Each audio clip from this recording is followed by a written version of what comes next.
ശ്വാസത്തിലോ പ്രാധാന്യമൊക്കെ കൊടുത്തു. ഇനി നമുക്ക് നമ്മുടെ ശരീരത്തിലെ ഏറ്റവും പ്രധാനപ്പെട്ട ഒരു അവയവമാണ് കണ്ണ്. കണ്ണുകൾക്കുള്ള ഒരു ചെറിയ യോഗയാണ് നമ്മൾ ചെയ്യാൻ. അപ്പൊ നേരെ നോക്കുക. ഞാനിവിടെ പറഞ്ഞുകൊണ്ടാണ് ചെയ്യുന്നത്, പറയാതെ ചെയ്യുക എന്നുള്ളതാണ് യോഗ അനുഷ്ഠിക്കുമ്പോൾ ചെയ്യേണ്ടത്, സംസാരിക്കരുത് എന്നുള്ളതാണ്. പക്ഷെ ഇവിടെ പരിശീലന ക്ലാസ് പറയല്ലാതെ പറഞ്ഞു നിർത്തില്ല. ഓക്കെ, എല്ലാവരും ശ്രദ്ധിക്കുമെന്ന് കരുതുന്നു. അപ്പോൾ ചെറിയ യോഗ. നേരെ നോക്കുക, നേരെ മുകളിലേക്ക് നോക്കുക, കൃഷ്ണമണി മാത്രം ചലിപ്പിക്കുക. 1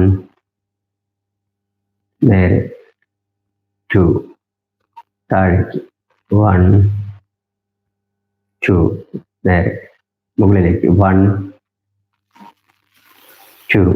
ഇവിടെ ശ്രദ്ധിക്കേണ്ട ഒരു കാര്യം, കഴുത്ത്, തല, ഈ കൈഭാഗങ്ങളൊന്നും ശരീരത്തിൽ അനങ്ങാൻ പാടില്ല. കണ്ണുകൾ മാത്രം നേരെ മുകളിലേക്ക് ഒഴിച്ച് 2 സെക്കൻഡ് അവിടെ നിർത്തുക എന്നുള്ളതാണ്. ആ സ്ഥിതിയിൽ 2 സെക്കൻഡ് നിർത്തുക. 1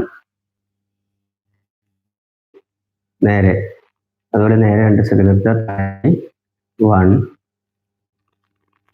2 1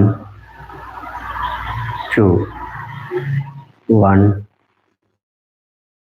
ഈ നേരെ വലതുവശത്തേക്ക് കൃഷ്ണമണി ചലിപ്പിക്കുക. വലതുവശത്തേക്ക് നോക്കുക. 1 2. ഇടതുവശത്തേക്ക് 1 2.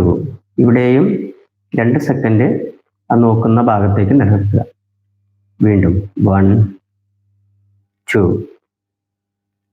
1 2 1 2 1 2 1 2 1 2. ഇത് എത്ര തവണ ചെയ്യണമെന്ന് ചോദിച്ചാൽ ഏറ്റവും ചുരുങ്ങിയത് ഒരു ഭാഗത്തേക്ക് ഒരു 6 തവണയെങ്കിലും ആവർത്തിക്കണം. ഇത് നോക്കുന്നത് 1 നേരെ, 1 നേരെ, അങ്ങനെ 2 ഭാഗത്തേക്കും കൂടി ഒന്നായിട്ട് കണക്കാക്കും കേട്ടോ. അതിലേക്ക് അതുപോലെ തന്നെ മുകളിലേക്കും താഴെ